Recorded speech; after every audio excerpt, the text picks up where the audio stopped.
Dish number 3కి స్వాగతం. మీకు ఇంట్లో చేసిన సూపర్ యమ్మీ ఐస్ క్రీమ్ కావాలా? సో ఈ స్టెప్స్ ఫాలో అయిపో. ముందుగా ఒక రైప్ అయిన మస్క్ మెలన్ తీసుకో. మస్క్ మెలన్ అంటే తెలుసు కదా, కర్బూజా. తీసుకున్న కర్బూజాని పైన ఇలా మాత్రం కట్ చేయొద్దు, నార్మల్గా కట్ చేయండి. నేను రౌండ్ కట్ చేసాను కదా, అలా చేయకండి. సో లోపల ఉన్న పల్ప్ మొత్తం తీసేసి సీడ్స్ని మళ్ళీ పల్ప్ని రెండింటిని సపరేట్ చేయండి.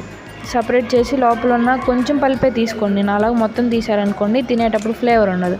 సో తీసిన దాన్ని ఒక మిక్సీ జార్లో వేసుకున్న దానిలో కొంచెం ఫ్రెష్ క్రీమ్ వేసుకొని మీ ఇంట్లో ఉన్న డ్రై ఫ్రూట్స్ అన్నీ వేసుకోండి. నా దగ్గర బాదం ఒక్కటే ఉంది కాబట్టి బాదం ఒక్కటే వేసుకున్నాను. దాంతోపాటు హాఫ్ గ్లాస్ పాలు, కొంచెం పంచదార వేసుకొని ఒక్కసారి మొత్తంని మిక్సీ వేసేసి ముందుగా మనం కట్ చేసి పెట్టుకున్నాం కదా, దాంట్లో పోసేసి ఫ్రిడ్జ్లో పెట్టేయండి. A few moments later. ఫ్రిడ్జ్లోంచి తీసి తినేయడమే. Thank you.